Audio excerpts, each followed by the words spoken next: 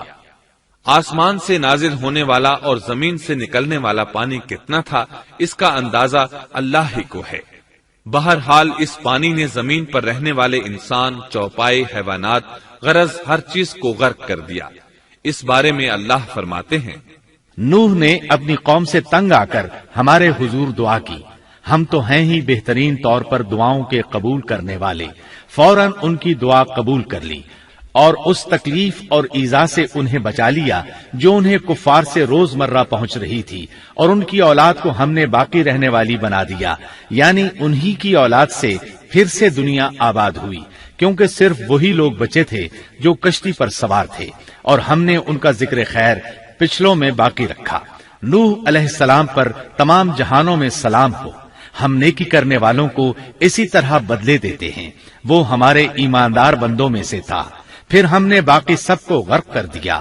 اللہ مزید فرماتے ہیں، جب پانی میں طغیانی آ گئی تو اس وقت ہم نے تمہیں کشتی میں چڑھا لیا تاکہ اس کو تمہارے لیے نصیحت اور یادگار بنا دیں، تاکہ یاد رکھنے والے کان اس کو یاد رکھیں۔ یعنی پانی اتنا زیادہ ہو گیا کہ اس سے تمام شہر، بستیاں، انسان اور جانور غرق ہو گئے، یہاں تک کہ پانی بلند پہاڑوں سے بھی اونچا ہو گیا اور اتنے بلند پانی پر یہ کشتی نوح علیہ السلام اور ان کے ساتھیوں کو اپنے دامن میں سمیٹے اللہ کے حکم سے اور اس کی حفاظت میں پہاڑ کی طرح رواں دواں تھی، ورنہ اتنے طوفانی پانی میں کشتی کی حیثیت ہی کیا ہوتی ہے۔ نوح علیہ السلام کشتی میں سوار ہوئے اور انہوں نے اپنے ساتھیوں کو حکم دیا کہ وہ یہ دعا پڑھیں، اللہ ہی کے نام سے اس کشتی کا چلنا اور ٹھہرنا ہے، یقیناً میرا پالنے والا بڑی بخشش اور رحم والا ہے۔ یہی اللہ کا حکم آپ کو تھا کہ جب تم اور تمہارے ساتھی ٹھیک طرح بیٹھ جاؤ تو کہنا، سب تعریف اللہ ہی کے لیے ہے جس نے ہمیں ظالم لوگوں سے نجات عطا فرمائی، اور کہنا کہ اے میرے رب مجھے بابرکت اتارنا اور تو ہی بہتر اتارنے والا ہے۔ اللہ تعالیٰ نوح علیہ السلام کو نصیحت کر رہے ہیں کہ اللہ آپ کو اور آپ کے اہل کو نجات عطا فرمائیں گے۔ کشتی میں نوح علیہ السلام کے کافر بیٹے کے علاوہ تمام گھر والے سوار تھے۔ آپ کے کافر بیٹے کا نام کنعان تھا، وہ ایک طرف کھڑا تھا۔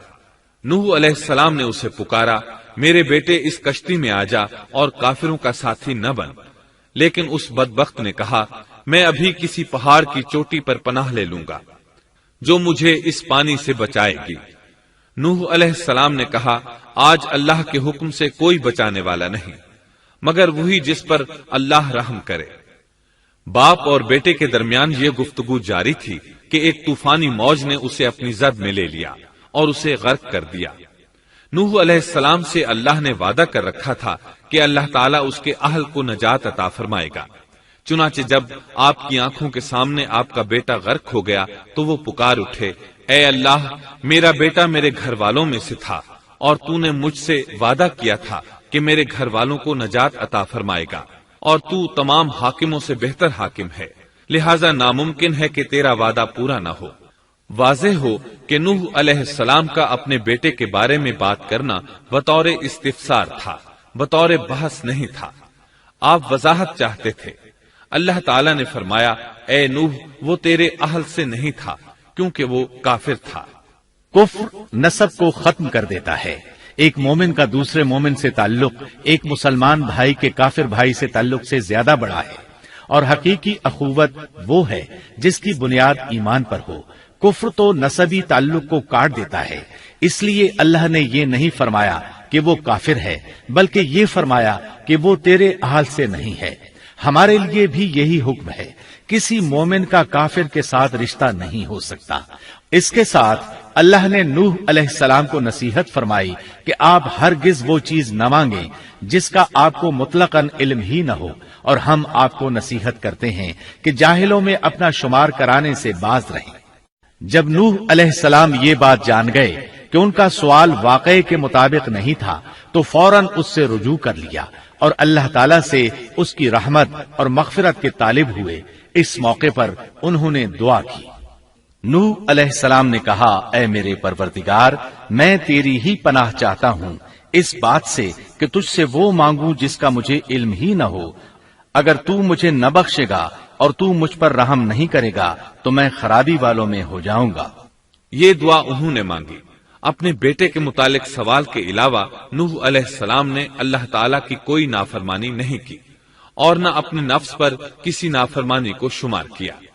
کشتی نوح علیہ السلام اور ان کے ساتھیوں کو لیے پانی کی موجوں پر بلند ہو رہی تھی، اور زمین پر موجود ہر چیز، انسان، حیوانات، چوپائے، پرندے غرق ہو چکے تھے۔ ان میں کوئی بھی باقی نہیں بچا تھا۔ اگر کوئی زندہ بچا تھا تو کشتی والے۔ ابن عباس رضی اللہ عنہما سے روایت ہے کہ نوح علیہ السلام اور ان کے ساتھی 6 ماہ کشتی میں رہے، اور بعض روایات میں یہ بھی ہے کہ وہ محرم کی 10 تاریخ کو کشتی سے نیچے اترے۔ آخر اللہ کے حکم سے طوفان رک گیا۔ اللہ نے زمین کو حکم دیا کہ وہ تمام پانی کو نگل جائے۔ زمین نے سارا پانی نگل لیا، زمین خشک ہو گئی۔ اللہ تعالیٰ سورہ ہود آیت 44 میں فرماتے ہیں، اور فرما دیا گیا کہ اے زمین اپنے پانی کو نگل جا، اور اے آسمان بس کر تھم جا۔ اسی وقت پانی سکھا دیا گیا اور کام پورا کر دیا گیا، اور کشتی جودی نامی پہاڑ پر جا ٹھہری، اور فرما دیا گیا کہ ظالم لوگ اللہ کی رحمت سے دور ہیں۔ کشتی جودی پہاڑ پر جا کر ٹھہر گئی۔ اب انہیں حکم ہوا کہ سلامتی کے ساتھ کشتی سے اتر آئیں، آپ پر بھی برکت نازل ہوگی اور ان قوموں پر بھی جو آئندہ آپ کی نسل سے پیدا ہوں گی، اور آپ کی نسل میں سے کچھ لوگ ایسے بھی ہوں گے جنہیں ہم فائدہ تو ضرور پہنچائیں گے، پھر انہیں ہماری طرف سے دردناک عذاب پہنچے گا۔ بہت سی روایات میں یہ بات مذکور ہے کہ نوح علیہ السلام ایک لمبی مدت یعنی 6 ماہ کشتی میں طوفان تھم جانے کا انتظار کرتے رہے۔ آپ نے طوفان کے حالات معلوم کرنے کے لیے ایک کبوتر بھیجا جو واپس آ گیا، اسے پاؤں رکھنے کو جگہ نہ ملی۔ اسے دوبارہ بھیجا گیا تو وہ پھر واپس آ گیا۔ چند دن بعد اسے پھر بھیجا گیا تو وہ اپنی چونچ میں زیتون کی ایک ٹہنی لیے ہوئے تھا۔ اس سے نوح علیہ السلام نے معلوم کر لیا کہ پانی زمین سے کچھ ہی اونچا رہ گیا ہے اور درخت وغیرہ اگ چکے ہیں۔ کچھ دن بعد اسے پھر بھیجا گیا۔ اس مرتبہ وہ واپس لوٹا تو اس کے پاؤں خاک آلود تھے۔ نوح علیہ السلام نے سمجھ لیا کہ طوفان رک گیا اور زمین خشک ہو چکی ہے۔ سیرت کی کتب میں یہ واقعہ موجود ہے۔ اسی کی بنیاد پر سیرت نگاروں کا کہنا ہے کہ کبوتر کا آنا سلامتی کی علامت تھا اور اس کی چونچ میں زیتون کی ٹہنی نوح علیہ السلام کی بادشاہت کی طرف اشارہ تھا۔ اس طرح نوح علیہ السلام زمین پر اتر آئے۔ اس وقت اولاد آدم میں سے کوئی انسان سوائے ان لوگوں کے زندہ نہیں بچا تھا۔ جزیرہ عرب، فلسطین اور ان کے ارد گرد کا علاقہ غرق ہونے سے محفوظ رہا۔ ان کے علاوہ تمام زمین غرق ہوئی تھی۔ سب کے سب طوفان کی نذر ہو گئے۔ صرف نوح علیہ السلام سے اولاد پیدا ہوئی اور زمین میں ان کی اولاد کے علاوہ اور کسی کی نسل باقی نہ رہی۔ اسی وجہ سے نوح علیہ السلام کو آدم ثانی اور ابو البشر ثانی کہا جاتا ہے، کیونکہ تمام کے تمام بشر انہی کی طرف منسوب ہیں۔ سورۃ الصافات آیات 75 تا 77 میں اسی طرف اشارہ ہے۔ اور ہمیں نوح نے پکارا تو دیکھ لو کہ ہم کیسے اچھے دعا قبول کرنے والے ہیں۔ ہم نے اسے اور اس کے فرمانبرداروں کو اس زبردست مصیبت سے بچا لیا، اس کی اولاد ہم نے باقی رہنے والی بنا دی۔ ایک دوسرے مقام پر اللہ تعالیٰ دیگر امم اور رسولوں کے متعلق کلام کرتے ہوئے فرماتے ہیں، اے ان لوگوں کی اولاد جنہیں ہم نے نوح کے ساتھ چڑھا لیا تھا، وہ ہمارا بڑا ہی شکر گزار بندہ تھا۔ نوح علیہ السلام کے 3 بیٹے تھے، سام، حام اور یافس۔ سام کی نسل زیادہ تر سفید رنگت کی تھی اور بہت کم لوگ ان میں سیاہ فام تھے، البتہ کچھ ان میں گندمی تھے۔ حام کی اولاد کی اکثریت سیاہ فام تھی، ان میں بہت کم لوگ سفید رنگ کے تھے، اور یافس کی اولاد سرخی مائل رنگ کی تھی۔ عرب اور بنو اسرائیل سام کی اولاد ہیں، تمام حبش حام کی اولاد ہیں، ترک اور مشرقی ایشیا کے لوگ یافس کی اولاد ہیں۔ طوفان کے بعد نوح علیہ السلام اللہ کے بندوں میں 350 سال تک زندہ رہے، اور وہ اللہ کے قول عبدن شکورن کے مصداق تھے۔ پھر نوح علیہ السلام فوت ہو گئے۔ راجح ترین روایات کے مطابق آپ مکہ میں دفن ہوئے، ایک دوسری روایت کے مطابق آپ لبنان میں دفن ہوئے۔